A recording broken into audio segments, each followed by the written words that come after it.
Literature gives us the opportunity to experience lives, perspectives, and worlds different from our own. Though remember, friend, a good story has many readings, and this is but one. Where to start? Okay, imagine you're the king of the fairies, and you want to play a trick on your estranged wife. So you ask your puckish servant to take charge of the situation, and he makes her fall in love with a man with a donkey's head. Okay, a little convoluted. How about this? You're the duke, and a bunch of people are in town for your wedding, including one actor who ventures out into the woods and ends up with the donkey's head. Wait, no. Let's try this. You are that actor. One day you go into the woods to rehearse, and somebody replaces your head with a donkey's. Oh no. You know, the multiple plot lines and love affairs in A Midsummer Night's Dream are in such a state of mayhem, it's redonkulous. So, seeing how Valentine's Day is just around the corner, let's conjure up some rom-com theater magic to sort it all out. Curtains up for analytical adaptation in 5, people!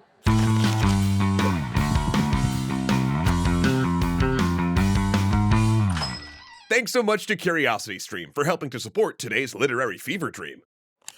So you haven't read A Midsummer Night's Dream by William Shakespeare? Totally get you. While this play is a joy to read, it's also super fun to watch. Heck, I was first introduced to it via Shakespeare in the Park. But no matter how you experience it, there's something truly special about how its mixed-up romances really captures the glorious chaos of love. The course of true love, as one character says, never did run smooth. But since there are several subplots all going on at once, it's not the easiest play to summarize. So, since I prefer not to make an ass of myself, donkey pun number 2, thank you, let's focus on a character who impacts all 4 storylines. Zoe, if you'd be so kind.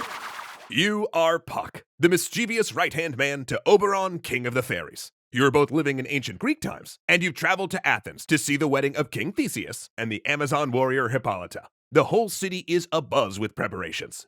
Now, you'd think that Oberon would be focused on the big event too, but he's in the middle of a spat with his wife, the fairy queen Titania. See, he's jealous because Titania is lavishing all of her attention on a changeling child. To fix this, King Oberon wants the child to become one of his followers so Titania can focus her attention back on him. Okay, that makes sense in a Fey logic kind of way. I'm down. And Oberon's plan to make this so involves you. No, you won't be mediating. Even better and more convoluted. He wants you to go get a flower, which he can then change into a potion that when it's dropped into somebody's sleeping eyes, they fall in love with the first thing that they see when they awake. Oberon's big brain plan is to use the potion on Titania so she falls in love with something embarrassing. That'll show her and somehow solve their marital issues. I gotta admit it's not the most direct route, but you know what? You do you, Oberon. However, before his scheme can be enacted, another plot crashes the party. For while you're gathering your flower, 2 Athenian youths, Helena and Demetrius, enter the scene. Now Helena is in love with Demetrius, who is in love with another woman, Hermia, who is in love with a man named Lysander. I know that's a little bit complicated, but the important thing right now is that Oberon overhears that Demetrius had promised he'd married Helena, but then spurned her to pursue Hermia. Feeling sympathy for Helena, Oberon gives you some of the love potion and sends you to anoint the eyes of, quote, the Athenian youth, so when he wakes, he sees, quote, the lady and falls in love. But, 1 second, which youth? Which lady? You weren't there, so you don't really know. But you also don't care because you're a fairy, whee! And the first Athenian youth you see is Lysander. So he gets the eye juice and immediately spurns Hermia for Helena. But not to worry, Oberon's got another plan to make everything right. Put the potion in Demetrius's eyes as originally intended so that he falls in love with Helena. That'll surely fix the issue. Wait, no it didn't. Made it worse actually, as the 4 lovers throw down right then and there. And you, of course, think this is all hilarious. Lord, what fools these mortals be. Now, let's take a quick pause from the many plots of A Midsummer Night's Dream to look at its multiple sources. Shakespeare took a dollop of Ovid's Metamorphoses, some flavor from Chaucer's The Knight's Tale, and pinches from a variety of other sources to mix up a comedic love potion that becomes uniquely his own. In fact, these sources are so thoroughly blended that the play is considered to be one of the bard's few original tales. Also, since Shakespeare didn't leave behind any notes on his work, scholars have to rely on textual analysis to tease out things like his play's sources and even the order they were written in. For example, by looking at topical references and analyzing how he used language in A Midsummer Night's Dream, we're able to tell it was probably written around 1595 or 1596. Other plays written around that same time include The Merchant of Venice and Romeo and Juliet, which we have a whole episode on you can check out after this one right here. You know, it's too bad our Athenian lovers didn't have these literary detectives to help untangle their romantic mess. Looks like that job's still on us. On with the show. Oberon finally gets back to his original surefire plan, dripping the potion in Titania's eyes, and now you're waiting to see what catches her fancy. But as luck would have it, yet another subplot is happening right by where she's sleeping. A group of Athenian merchants are rehearsing a play for the big wedding, and the main actor is an absolute ass of a man named Bottom. So, you decide to make his outside match his inside, and use your fairy magic to replace his head with that of an actual ass. Anyhow, you see where this is going.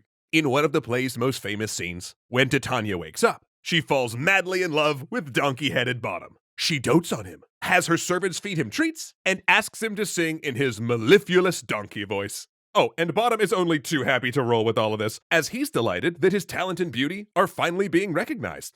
After some serious pampering, he and Titania fall asleep side by side. Aww.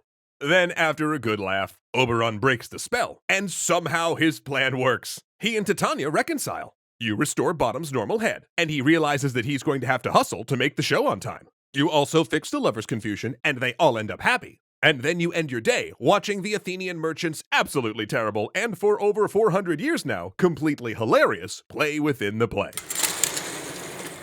Love in A Midsummer Night's Dream, and in real life actually, more often than not, doesn't follow a smooth path. Sometimes it really feels like a chaos fairy has led us deep into an enchanted forest. And you know, maybe how the structure of this work captures that very feeling so exactly is why the popularity of A Midsummer Night's Dream endures to this day. Because we all kind of know what it's like for love to leave us feeling lost, and we're just hoping that we'll find our way out to happiness when the curtain closes on our story.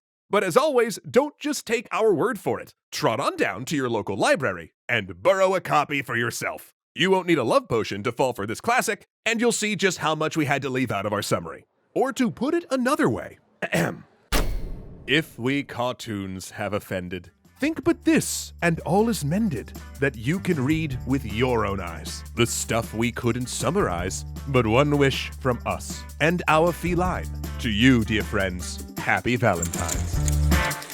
And keeping with the season, of course, we want to tell you about something else that's close to our hearts. Lots of creators we love who all came together to form Nebula, the by creators for creators streaming service we've mentioned to you before. And you know what's new and that I'm very excited for that's on Nebula right now? Season 2 of Working Titles, where a bunch of us creators discuss the openings to our favorite video games. And I just gotta say, I am super proud that my episode just dropped on why I think the original BioShock may have the greatest video game opening of all time, complete with insights from David Flambouris, the artist who created its iconic lighthouse. And I'm not alone. There's been phenomenal breakdowns of other games openings from folks like People Make Games, who did a deep dive into Geralt's first cutscene in The Witcher, Nando V Movies talking Saint Row 4 wackiness, and the one that might eclipse us all, pun very much intended, Low Spec Gamer's discussion of Majora's Mask. Dang you, Skull Kid! This, of course, is on top of thousands of shows from EC and our other favorite educational entertainers on the internet, all presented ad-free. And because CuriosityStream, the online learning platform where you can watch tons of amazing documentaries and award-winning original series, loves us independent educational creators, they've teamed up with us over at Nebula, so we can offer you a dang fine 2-for-1 deal. Sign up for CuriosityStream using our link in the description below, and you'll get a matching Nebula subscription absolutely free. And because I've had Billy Shakes on my brain lately, my most recent CuriosityStream find was a series of shorts entitled Curious Minds Shakespeare, which explores both his genius and long-lasting influence in short digestible chapters, which I'm a big fan of because I don't always have time for long-form analysis. So, would you kindly head over to curiositystream.com/extra credits right now? That way, you'll get both of these phenomenal streaming services for only $14.97 for an entire year, which for those of you keeping track at home is 26% off the regular price. And when you do, not only will you get to watch some of the best content on the internet and under the sea, but you'll also be helping out our channel in the process. Thanks so much. Greetings, O'Reels1, Kyle Wooldridge, Kyle Murgatroyd, Joseph Blame, Dominic Valenciana, Casey Bustia, Alicia Bramble, and Ahmed Ziad Turk. Thanks so much for being legendary patrons.